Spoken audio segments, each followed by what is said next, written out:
one long poem and one short one. The short one's to my mother, and first read Beyond the Miles. Beyond the miles that separate us both, beyond this cloudy chasm, beyond all that holds two of us in helpless thrall, there beat two hearts.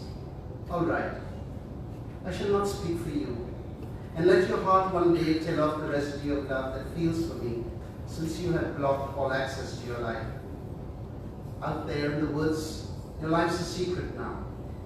These summer winds waft not your scent my way, and when the stars communion with you, they weakly wink not a hint to me. So when a traveler or a wandering minstrel emerges from the woods, my watchful eyes light up.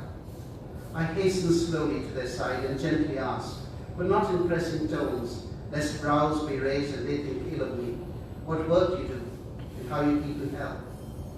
I'd fain ask more, for all of me has longed for just one single glimpse of thee, one word, one touch. You cannot know how lonely life has been since we went our ways in March. As days grow shorter and the shadows lengthen, I wonder when the clouds will part, and I will know how deep and wide is my abyss. We knew so well the stirring Corinthian words, and indeed were kind and tender all the time. But keen to fill the emptiness in us, our clanging demands resounding in our heads, it had to fail. For hope and trust could not survive the childish ways we sought to heal. Yet through the emptiness there's no regret, for me at least. I shall not speak for you. Beyond the miles that separate us both, know that your love has buoyed and strengthened me. And as for you, know that my love and prayers will abide with you now and evermore. But every now and then, a picture on the wall, a word that's said, or a deed not done, stirs up my heart and all its longings deep. My senses seem aflame, and 'tis a while before the wine lulls me to sleep, but not before I call your name 1,000 times, and wish that all our differences would cease, for bliss to be, and only be, with you and me. The last one that I read is to mother. We were 6 kids. Teachers earned really poor salaries in those days. Dad and Mom would be working round the clock just to make ends meet, and well, they had 6 children, so to raise a family of 8 on 6 children on 2 teachers' salary, not good. My mom didn't work for many years because it was not possible to work and look after kids, so life was very tough growing up. But she was there with us. She was very, very positive, very cheerful, very gritty. Dad was obviously busy at working, but he passed away when I was about 17. So he died very young. And we spent most of our time with Mom. And then of course, when he passed away, we spent about 27 more years with her before she passed on in 2015. So we spent a lot of time with Mom, and actually we were close to Mom.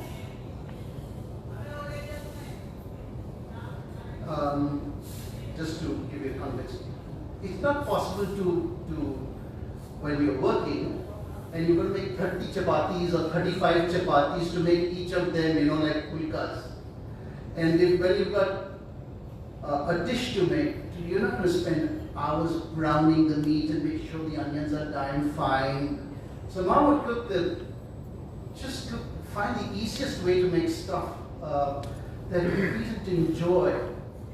One of the reasons I started, because you look at me and I like good food. That's how I started cooking, because I wanted to help Mom and I wanted to eat food.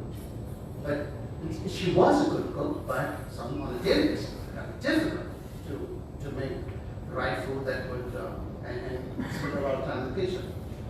So that explains all the lines here. But she would always be a darling to all 6 of us. Dear Mom, How do you mark your birthdays now? With Dad? Or not at all? Or silently with the vast commune in the clear white vault of heaven? But not with us. And that's what brings the tears.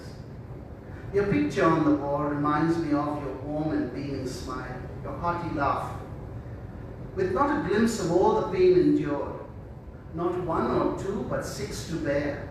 What's more, to cook and clean and wash and scrub for 8. Never mind the not so tasty vegetables. Your picture on the wall reminds me of the grit and positivity that lives in me, in all of us actually. Oh Mother, how will all the years of fond remembering and loving kisses to a frame make up for all you've done for us? How will my sighs and tears and grateful whispers evoke responses from across the void? You would be omnipresent if you wished, and though not omniscient, would always know what burns in each child's mind and beats in each child's heart. Is that not right? Is that not so? Belong you may to worlds light years removed, but don't forget the child whose heart beats wildly for you still. And that's the last one, my little mother. And one of the picture that's there is, what do they call it, Mr. Scalia? Rogaro, right. That's, my mother used to often grind rice for idlis and sannas there on that stove. And of course, Christmas time it was used for salt meat.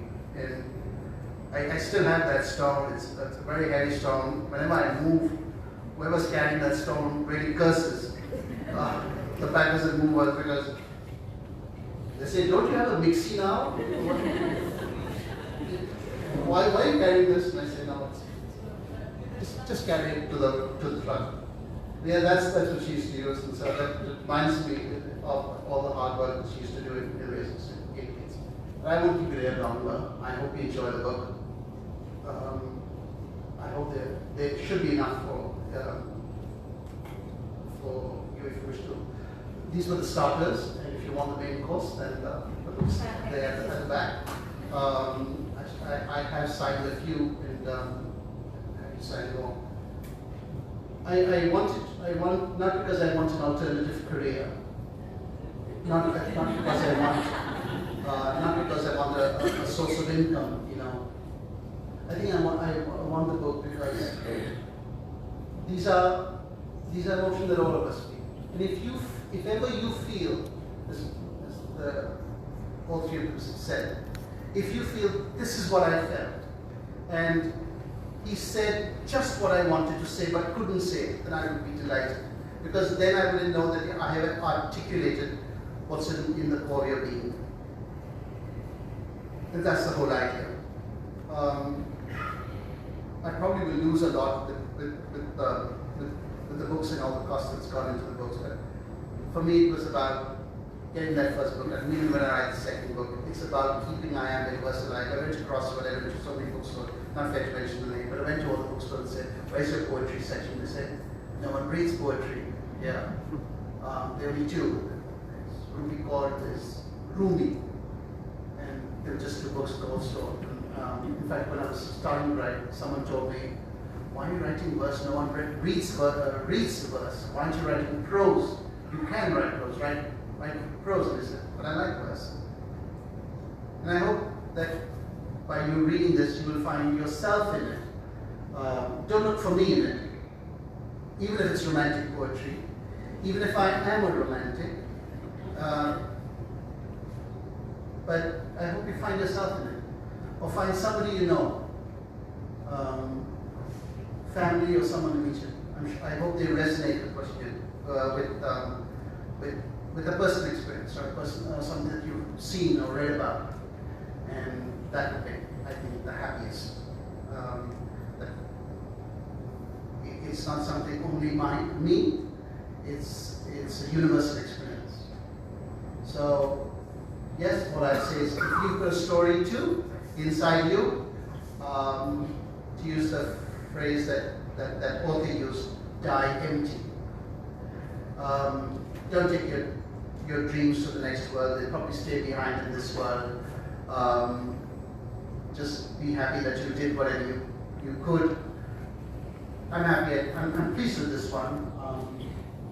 I hope to get better every time I write. And yes, thank you very, very much for being here today. It means a lot. Thank you so very much. Congratulations. With that, ladies and gentlemen, it's a wrap. We're here. The book launch is done. The books are available right behind you. They're also going to be on Amazon and Flipkart. Thank you for the guest of honor and all the guests who spoke. Thank you for making the book by itself so enticing at this point of time that you want to read every single one now. Thank you for writing it. And we'd like to share a cup of coffee or tea or juice with you. It's at the side. Meet the author if you want. And there's some snacks too. So there's lots to do. Please stay around for a bit, click some pictures, and thank you so much for coming. We'll see you at the next book launch. Don't know when, time and place to be cornered. Yes, time and place to be put together, but the next book. We've got a lot of hope around. A lot of hope running around the room. Yes, I have got a cue from Siddesh. Where is there? Oh, they're pointing me to the direction of cake, which they want you to cut to celebrate the moment. So we're going to go ahead and get the cake ahead. I like how Siddesh is rolling the tripod.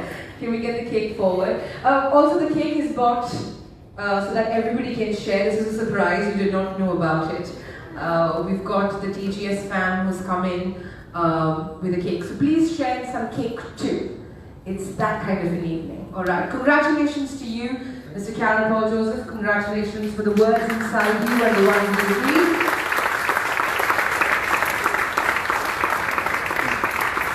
Go for it. Woo-hoo! You can keep clapping, ladies and gentlemen. Come on.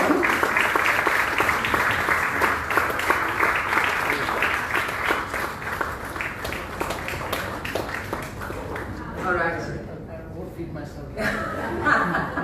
Yeah, but you need to have one of the chocolate bits. Go for it. Yes, everybody's going to share into the cake. Actually, it's a good time. Go forward. Eat some cake, feed some cake, share some cake.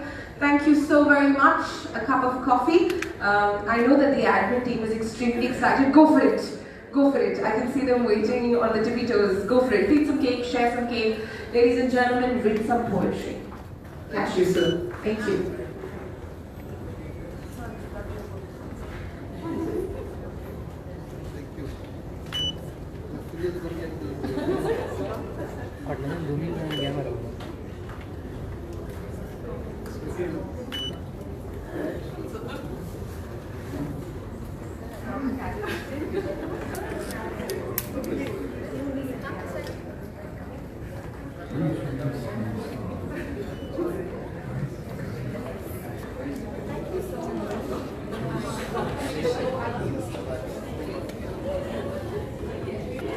Like I said, I want people to read verse. I want people to identify with the themes and say this was something that they felt, or this is something that they've seen. I've written about migrants, I've written about faith, I've written about love, I've written about trust. So I hope those themes are themes that anyone would be able to identify. So, and I hope I've said it well. One is to say it, but one is to say it well. So I hope that they enjoy what they read. So what made you to write the book beginning?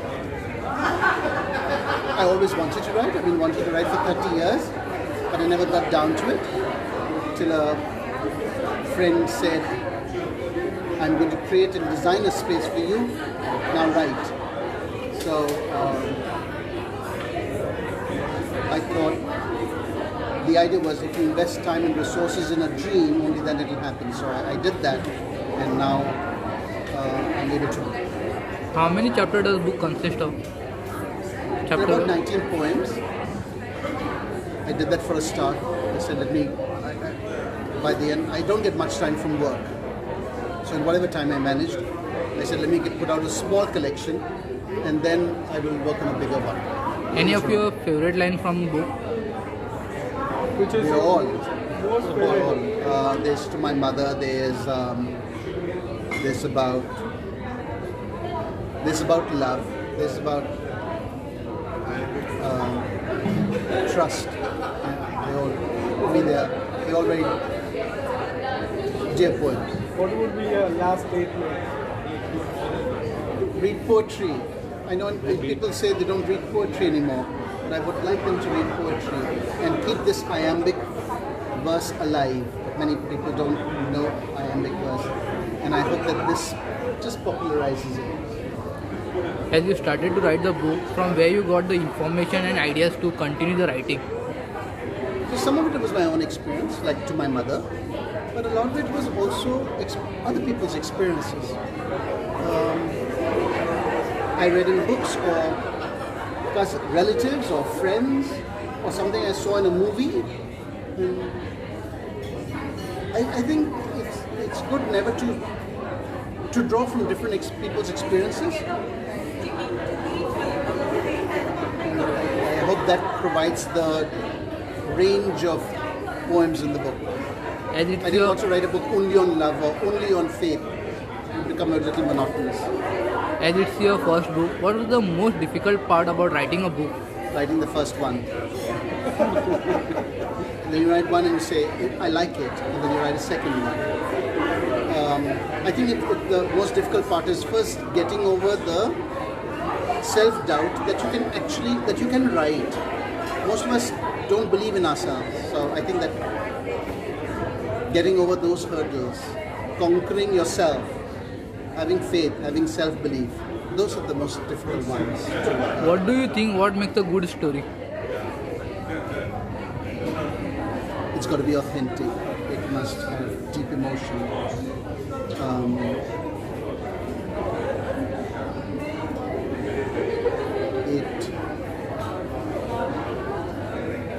You said a good story. I suppose it must be authentic and have deep emotions.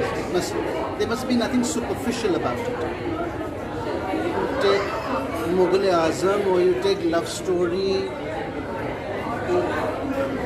All our timeless classics have emotions well expressed and very deeply expressed. So my last question. After you are writing your book, you have read the book. And what made you expression, I have written this book, this kind of book, you expected that? I was pleased with what I wrote. I mean, and that's why I published it. I mean, to write is okay, but to actually say, I will now publish, that's another decision. It's like one may cook something, but to call somebody and say, come see what I've eaten, come taste what I've eaten, that's another thing, right? So you have to have faith in it. So when I read it, I said, I think it's good enough to publish. I liked it. And then I showed it to one or two others who said, it's nice, it's very good, I love it. So I said, okay, let me publish it and let more people enjoy it. So from writing to publishing, so how was over the experience of yours been? I didn't publish, the publishers did most of the work. I didn't do, my job was to just write.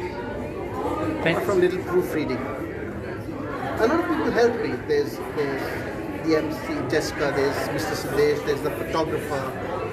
A lot of people come together. The book is always many people coming together. I mean, if you'll go back and say, my parents first introduced me to poetry, example. My teachers, there are three people I mentioned in the book who helped shape me. Mr. Myers, Mr. Phillips and Lieutenant General Arjun Ray. They also helped me. So you have the phrase, it takes a village to raise a child. I can't say that only one. There's so many people's influences and inspirations and help along the way that have made me who I am today. And so there's a bit of everybody in the poem. There's just not my mother. There would be so many other people that helped me write that poem on my mother. So as you now interacted with the readers, afterwards they will be going to put a review. So how much the reviews are important? Well, first you must write for yourself. I know I've written for everybody else, but if somebody doesn't like it, then somebody doesn't like it.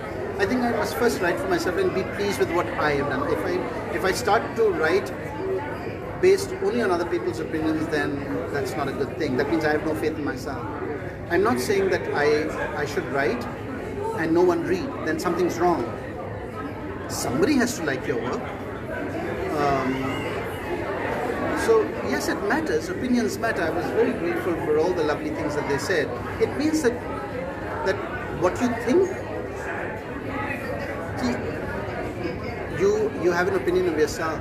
But I think we also come to know about ourselves through other people's opinion of ourselves, isn't it? So people's opinions do matter. But I think first what I think of it or what I believe in is important. But yes, I do value other people's opinions. I would never dismiss another person's opinion. In teaching, we realize that everybody's opinion matters. In future, any other book? I was saying I want to draw from mythology or from history, and someday write a book in prose.